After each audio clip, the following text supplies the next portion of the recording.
Republican-led states are sending hundreds of National Guard members to Washington, D.C. to boost the Trump administration's police takeover. West Virginia, South Carolina, and Ohio are deploying Guard troops in the coming days at President Trump's request. The president says the federal intervention is an emergency response to fight crime and homelessness. D.C. officials have noted that violent crime is lower than it was during President Trump's first term in office. Here to talk about this and other political issues of the day, Tavis Smiley, you know him, talk show host, author of The Covenant with Black America 20 years later. Thanks for joining us. Robin, good morning. See you both still here, still number one. Still hanging on. Yeah. Thanks for coming in. Yeah. Curious about your reaction to D.C. We've heard a lot of mixed reaction. There's people that say we shouldn't have federalization of these troops coming in, but there's also people that are like, there's a lot of crime, and I'm tired of the crime, and I'm scared. Yeah, but the numbers just don't equate to the play that Donald Trump is running.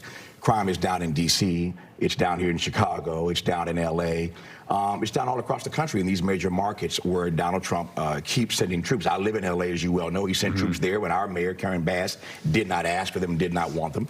They did not want them in D.C. Again, if we're going to federalize troops, there has to be an emergency. There is no federal emergency here when crime is down in all these major markets. By the way, markets, I might add, cities that all have black mayors. What's that about? Every one of these cities that Donald Trump has sent troops to, or the ones he's listed that he may send troops to, all happen to have African-American mayors, including your city here of Chicago. So there's something wrong with this story. Something doesn't pass the smell test for me. So let's say, if you're saying, like, maybe this is just part of the new culture wars, and it's one thing after the next from President Trump, and yet the Democrats still can't win. Yeah. Why? Well, Democrats have issues. You ain't got enough time to talk about all the issues that Democrats have. Yeah. But let me go back to your first point. I think, with all respect, Larry, I think it's more than culture wars. Yeah. I think that Donald Trump is playing the race card. He is, to my mind, a racial arsonist, trying to set racial fires all across this country. Whether he wants a race war or not, I do not know.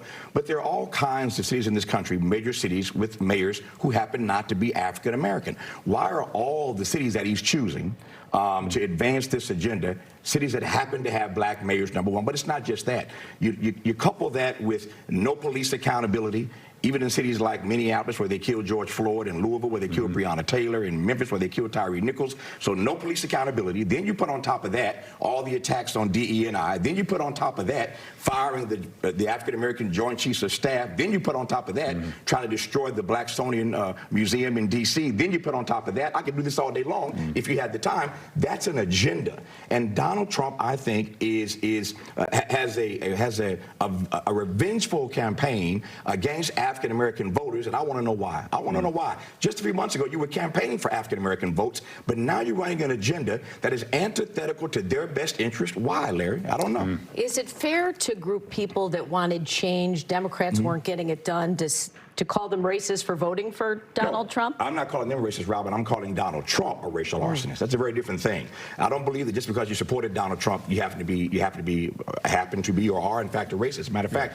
I got folk in my family. I saw them yesterday. It was my mother's 80th birthday, and so I was with my entire family yesterday here in the Midwest, and some of them voted for Donald Trump, and we got at it again, as we always do when families come together. So I'm just saying specifically those African Americans who supported Donald Trump, what more does he have to do for you to acknowledge you made a huge mistake here? Real quick, because we're running time. I don't know if you saw the interview with Rahm Emanuel in the Wall Street Journal, where he says Democrats have to stop talking about these transgenderism and race and being pissed off at Trump, and they say he's more of a centrist who wants to talk more about economics and growing the economy. Do you agree with that approach, that we got to stop the Democrats have to stop complaining? I agree the Democrats have to focus on pocketbook issues. It's the economy. People care about what matters to them and how they're going to advance their lives. I think there are a lot of angry white males, a lot of angry Americans, period, who are mostly concerned about their economic future. And until Democrats focus on that and provide some real solutions to some real problems, I think they're in trouble. Rahm is right about that part. All right, Tavis Smiley, thanks for being here. Thank you, Tavis. You can hear Tavis Monday through Friday on WVON 1690.